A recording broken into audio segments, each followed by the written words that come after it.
by practicing, you'll start to understand the nuances. Maybe for you, it moves back and forth. Maybe it's forward. Maybe it's in circles. The true power is in you practicing this one for sure, right? And the cool thing is too is just ask different questions like, okay, my name is Josmar. My name is Josmar. My name is Josmar. My name is Josmar. So it's going back and forth. I mean, it's going forward and backward. My name is Josmar, okay? My name is Bob. My name is Bob. My name is Bob. My name is Bob. It's going left and right now. Left and right. It's a beautiful thing. Pretty cool. So again, should I explore? You can use this for pretty much anything. And in the book, we're going to actually have some prompts that you can use for pretty much how to use muscle testing for everyday things, right? And especially with the pendulum, and honestly, with any other self muscle test, you should be grateful. You should thank yourself and thank your body for giving you clear answers. But for sure, with the pendulum, because there's a crystal involved, I like to communicate with the crystal and make sure that we conclude with gratitude. Thank you so much for that support. All right. And now the last method that I'm going to go over today, again, you're going to want to use a mirror for this one because you're looking at your face and you're looking at your body. Okay. And I'll give you a tip, a pro tip that I use is the hypnotic stare. So what I'll do is instead of like looking at my eyes, I'll look at the space right here, like in between my nose, like on my nose and the bridge of my nose and between my eyes. You can do this looking with people, and you'll start to see that instead of focusing on one eye or the other eye allows you to meditate on their whole body. So you might actually start catching some nonverbal communication that you probably missed out before, right? So that's the case with you too. We're trying to find the little nuances in your face. Maybe there's twitches, maybe you breathe differently, maybe your eyebrows go up and down. You want to identify good facial expressions. So you need some good lighting for this one as well, right? I'm going to clarify our focus. It can be health related, it can be emotion related, it can be decisions we want to make, but we want to start with the baseline, right? So you want to say my name, and you say your name. My name is, and you see your baseline. Observe your face. Observe your cheeks. Right? Observe maybe the wrinkles in your forehead. Observe your shoulders, your back, your body language, right? And just keep affirming, my name is your name. My name is Josmar. My name is Josmar. Or yes, yes, yes, yes, yes, yes, yes, yes, yes, right? And that's the baseline. From there, you're going to want to move over and just note, like if you noted something, oh, wow, my eyes look relaxed when I said that. Or it's like my shoulders went back a little bit. Again, your body's going to have its own response. So just take note of that, right? Especially those facial expressions. Now, we want to start affirming yes or no. Energy levels. Again, just anything in the body, you want to take notice of it. Notice if there's hesitation. Sometimes you'll notice it in your legs, right? This one is you're trying to see what's happening. And the better and the more you practice this, the better you get at this. You can use this while you're out and about in the world, right? I can tell when something's off in me because I look at my face and my face is scrunched up and like down. My face is stressed, and I can tell, okay, something's going on. I need to do some balances. I need to do some energy work. I need to do some EFT tapping because I can visibly tell. And I'm sure you can do the same thing already, right? This is when you want to start introducing. I have made the best decision, right? These statements. You'll notice that as we go further along these PowerPoint, that the statements are changing because I'm giving you different options to choose from. Right? Again, you can use this for so many things, right? So in this case, we're going to keep it simple. My name is Josmar. My name is Samantha. My name is whatever. Just use a name that's not yours for this, and observe the reactions. Observe the changes in your body language, right? Observe the things that you're agreeing to or disagreeing with.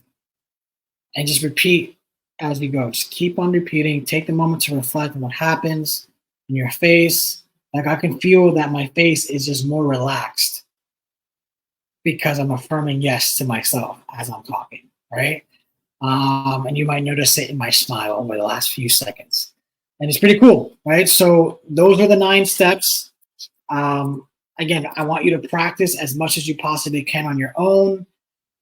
Refer to the PowerPoint if you need to, refer to the PDF of this that I'm reading, like just read it. It's repetitive on purpose, right? Your subconscious mind loves repetition. So when you're continuously telling it, step 1 is setting the stage, or create a serene environment, or create a sacred environment, or get in a quiet place, right? It's just priming your body to relaxing. And then priming your body to being and communicating with you in a subtle way, which is already happening, right? It's just about tuning into it and being intentional with this communication. And like I said in the beginning of this session, this is something that you need to practice because it's going to be personal for you. You might not be good at this in the beginning, or you'll be amazing at it. I know for me, I literally practiced for like an hour a day for 7 days straight as soon as I learned this, because I wanted to be good at this. Because not only is it a way to get your yes or no answers, but it's a way that you can identify your beliefs, right? It's a way that you can use, you can say an affirmation out loud, right? Like I am confident when I speak on camera. And it's strong, right? I am not confident when I speak in camera. I am not confident. Right? It's weak. I am confident. So you can use this with affirmations. You can use this to identify emotions. I've even used this in conjunction with EFT tapping, where instead of like tuning into my body and saying, am I a 10 or a 9 or 8? I'll ask myself, am I between 0 and 5? No, am I 6, 7? Okay, my stress level is at a 7 out of 10, right? And then I use muscle testing as a way to continuously check into where I'm at as I'm doing tapping, or as I'm doing NLP, or maybe even some other holistic modalities, right? Again, practice makes permanent. Just do the work. Allow yourself to do the muscle testing. And again, if you do have somebody that you can work with for regular muscle testing, that's great, because the more that you do regular muscle testing, and especially with other people's body, you start to sense their subtle energies as well. So if you do practice Reiki, start practicing some muscle testing. Especially if you already have clients or have people that you practice on, give them the gift of muscle testing. Teach them how to muscle test. Do it yourself. The more you talk about it, the more you do it, the more you share it with people, the better you're going to get at it. I will promise you that. If you do the work and practice, you'll get better and better and better. And again, if you don't have anybody that you know that does muscle testing, you don't have a partner, and you want to practice with me or Melissa remotely, let us know. There'll be a link to book a session with us very soon in this group, and we would love, absolutely adore, to support you in getting good at the language of self-muscle testing.